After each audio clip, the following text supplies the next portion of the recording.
Thank you very much, Rivington.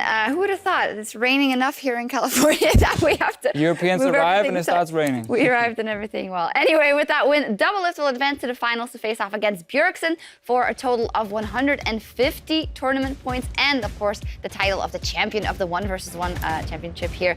Froggen earns 25 points for Team Ice, and that brings Team Ice to now 675 points, and Fire sits at 575, but of course that will be increased with the final coming up till 200 points are up for grabs. It's all gonna go to Fire. Let's talk a little bit about the matchups we saw here that brought us to this point, starting with Bjergsen versus Prey, a very interesting one because they decided to go for 80 carries all the time. Let's maybe talk about Lucian. Lucian's first, you were telling me how we've seen a lot of Lucian, maybe we wouldn't see it, but in the first match it came out again. What were your thoughts on that matchup specifically? I think in general, seeing mirror matchups is really interesting because it actually showcases the pure skill. I mean, I got to know myself the hard way. But what I found the most interesting about this matchup specifically was that Prey seemed to know much more about how to trade perfectly. But I think Bjergsen just chose the right trade over and over from game 1 to game 3, and he just took advantage from that. Why do you guys think that is? I mean, it is an 80 carry up against a mid laner. I feel like trading should be inherent to both of their skill sets. I mean, first of all, we know that Bjergsen uses a lot of time playing 1v1s against other members from his team, where they play 80 carries. It's a kind of warm-up game for a lot of the pro players. So that he obviously has a lot of practice with it. But also, it's about understanding how to play 1v1 more than just pure mechanics of how to play your champion. Like an example is if you trade early on, you often have to go aggressive and step into the enemy minion wave. So again, you aggro those minions, they start hitting you and not your minions, so therefore they start to push, you take some extra damage and so on. And it makes it very difficult for you then to time your next few trades. He's very reactive, and then he's using that extremely well until he has the advantage, and there's very little you can do then to get back into it. Yeah, I think in almost all these 1v1s we see, the guy that is trying too hard to win is the guy that ends up losing, whereas the guy that is just pushing the wave and just waiting for other guys to trade into his own minions is the guy that wins. So I think that pushing and trading back is more efficient than actually trying too hard to win a trade, unless you have a really favorable matchup. It is still insane, though, that a mid laner, as you said, is beating 80 carries with 80 carries. Yeah. I mean, it just shows how good he is as a player, mechanically, and again, the knowledge he has of how to play these 1v1s. It reminds me of at IWCA Melbourne where Kira beat BRTT with a Caitlyn mirror matchup, so that was very impressive as well. If we go through the matchups, we talked about Lucian, then we had Ezreal. Of course, Bjergsen has played a decent amount of Ezreal mid as well, so that changed that matchup as well. I mean, he's a skill shot champion, right? 80 carries can just right-click. I mean, I missed the match because I was actually doing my own settings on stage in case I play against Captain Jack, if my guys lose. But you can see it here. Oh. The finishing touch. So I didn't analyze that. Go. Oh. I mean, Bjergsen actually did a really good play in this match before this moment, where he level 3 all-in, whereas he got level 3, so he moved past his minions and then all-in before this. But the kill is just knowing the damage of your spells. Yeah. It was very cool to me that he came into that last match, the Draven matchup, Bjergsen, and just, he wanted to fight and he knew exactly what he was going to do. He wasn't even focusing on farming that much and just killed him. Yeah, I mean, I just felt like Bjergsen always chose the right trade. Meanwhile, Prey was kind of getting baited into the wrong trade. As you explained before with the range creeps, just dealing damage, and everything just seemed to go in Bjergsen's favor. I think he got quite punished the first game in the Lucian one, but I think he just picked it up after that and always seemed to know what to do and when to do it. Yeah, that's also present of mine because I can imagine it as being quite confusing because we know that the towers do different damage on the minions, and it's also a skill just to be able to reset from the 5 vs 5 into that. Yeah, I mean, in the 1-on-1, there's a lot of things that you bring in a 5v5 game that doesn't come into context. So, I mean, in a sense, Bjergsen should have an advantage because he's, after all, a solo laner, so he has experienced these 1-on-1 situations a lot more. But the fact that they ended up playing 80 carries and he still beat him, it's just like, yeah, kind of mind-blowing in a way. I guess it makes us Europeans also proud, because it makes everyone proud, right? Everyone is a winner. Yeah, everyone's a winner in this one. And he also sends a message to his counterpart. Of course, it's also Team Fire, but Doublelift, who is the 80 carry and who will be waiting in the final. Let's talk about the Doublelift versus Froggen matchup. Start with the first one. We had Nasus versus Lucian, and I was actually quite pleased that a Doublelift managed to 100 CS, and he could have maybe killed him, but I thought if Froggen gets this matchup again and wins it again this way, we're in for 2 of the same games. Sure. The thing is, Froggen on this Nasus here, early on, you just too weak. I mean, your E doesn't clear the wave. You need like rank 3 on it before it clears the casters. You can't really trade effective. So Doublelift is just saying, okay, I'm just going to push the wave. And whenever then there's no minions left, I can start hitting you. So I don't take any minion aggro. I don't really do anything. I just push it down to tower. And as you guys explained, you know, tower is different here. 2 hits on the melee, it's dead and so on. So it's very difficult to last it on the tower.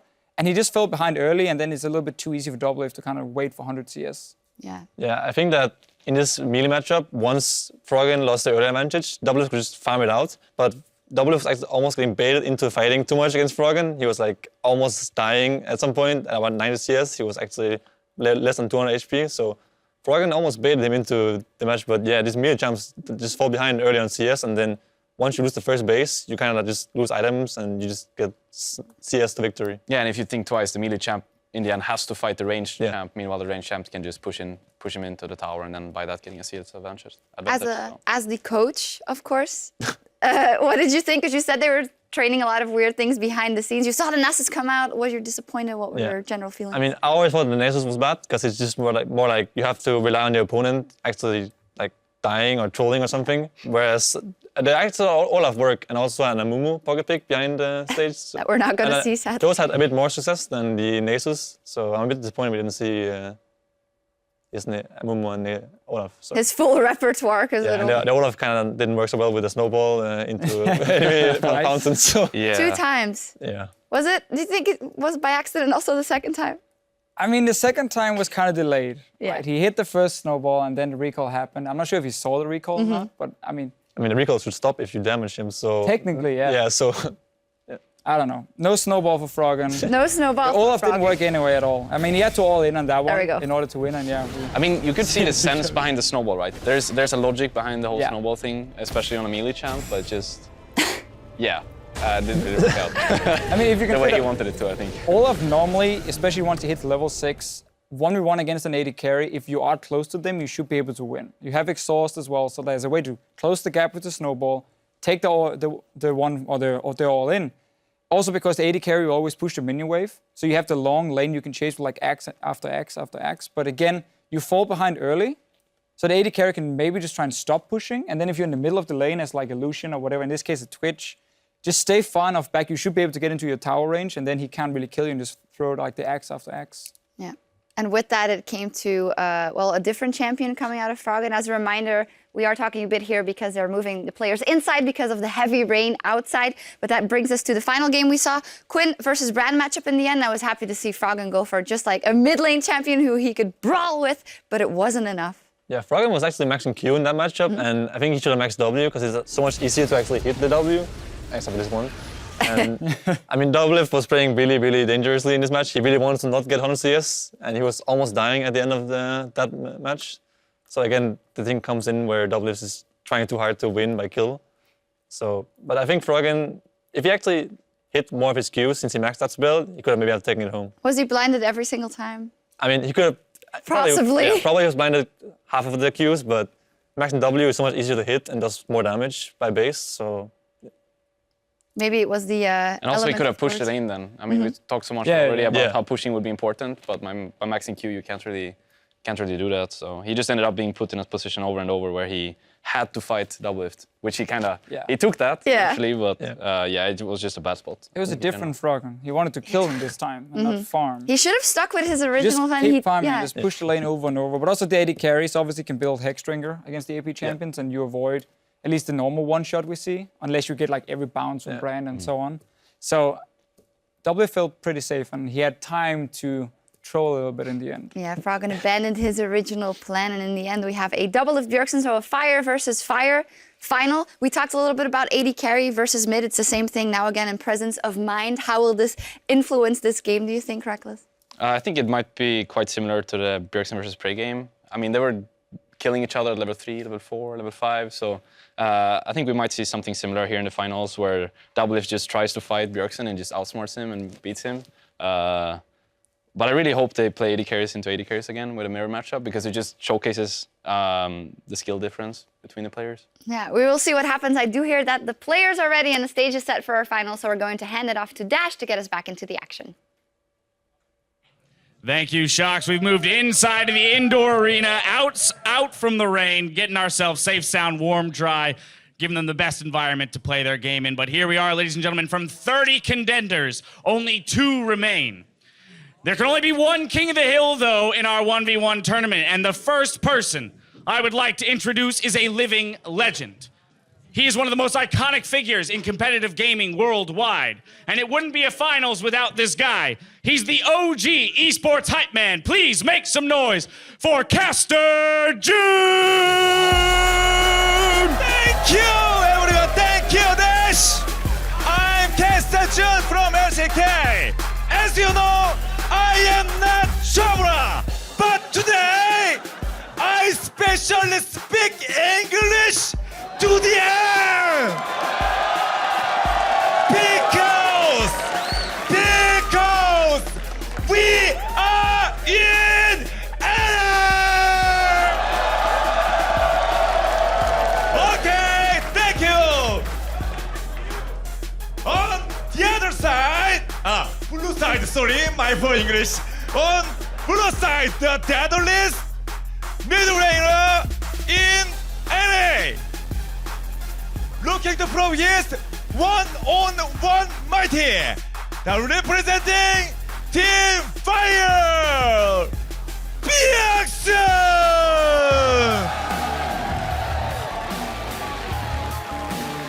And his opponent on the red side for Team Fire, and representing the North American LCS, he's climbed his way to the top in his natural environment, farming in lane alone. Put your hands together for Doublelift!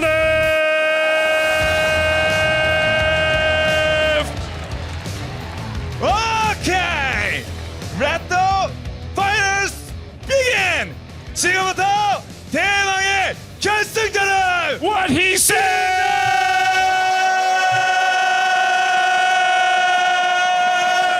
하겠습니다. Thank you, Dad.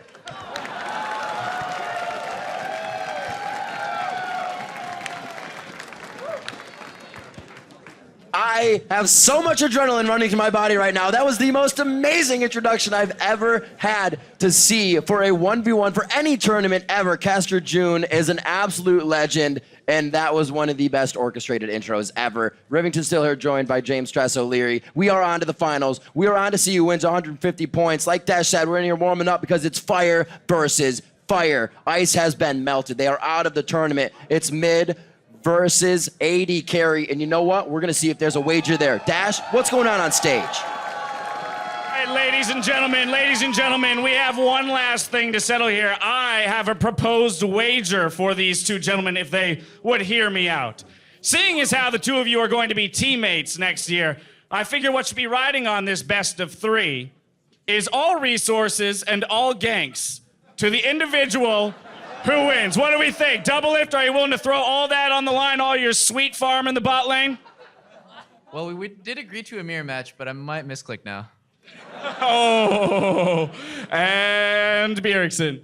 The thing is, no matter what, I know he's gonna want all the resources, but I mean, I'm down. All right, well, Bjergsen is down. Doublelift, I feel like you have no choice but to accept this. Okay, we'll do it. All right, there it is, ladies and gentlemen, for all of the farm, all of the resources, and all of the ganks in the spring split. Here they are one more time, Bjergsen and Doublelift.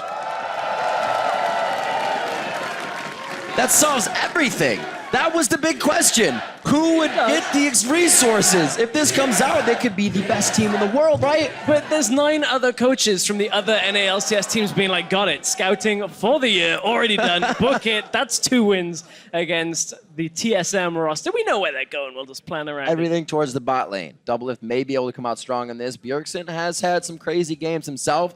Doublelift going for CS. Bjergsen kills as well. Doublelift has always gone for the sub-100 fights, though. He is very aggressive in that situation, so we'll see if that plays into his favor. Let's see what they have for each other. The Twisted, the Tom Kench, the Skarner, the Maokai, the Balzar. Oh! What is it gonna be? Vayne on Vayne! So is the next one Syndra v Syndra? Is it gonna be what you wanted? I would love that. What's your champion? What's my champion? Is that what we're playing right now? I was about to write down let's go. picks and bans, and I'm like, well, I don't actually need to do that anymore. Great, well, I'll put the pen and paper Gotta down. study for tomorrow's games. And here we see, in the crowd. Team Fire reppin', man. Yep, Fire reppin'. I actually think I would love to know who the three of them want to win here, and who wants. That's true. Who they want That's to true. lose. Guys, who's winning? Who's winning? Shout it at us, guys. Who do you want to win? Oh, okay. Dyrus is the only one stepping up to the plate. Got some quiet flames over there. Just Dyrus. So he's still up in the mid laner. He knows who his respect sticks with right now. Bjergsen setting his stuff up, making sure he gets a sip of coffee in before he gets into the game. Need that caffeine, need that adrenaline. Mine's still going from that intro. Absolutely amazing. Let's hear it one more time for Dash and Caster June for pumping up the crowd, getting this ready. I've never been this hyped for a 1v1. Apart from maybe the Zillion game, I was so ready for that, but now I'm extra specially ready. It's Vayne on Vayne in one lane. Let's do, I like that, that's great. And put your hands together one more time. Bjergsen versus Doublelift. The Abyss is ready to be taken on as we swoop in. We will see who takes the 1v1 crown. It will be a Fire member, but the prestige will come with the victory. And I know Doublelift loves that pride. There goes the first award into the Howling Abyss brush. So Bjergsen has to concede that. You can see Doublelift has now got the presence in the lane. Both of them running Grasp of the Undying. Both of them 6-6-18. Let's get the business out of the way early on. There is a difference, actually. Doublelift is running 30 extra movement speed. Well, he's looking at his opponent. Yeah. That's true. Thank you. That is good. I was like, I'm looking at it, isolated here on the screen. Okay, so this is a mirror then. Got him, Everything coach. else. Thank you. Thank you, Rim. You got me. You got me. Bjergsen was just like, look at my backside.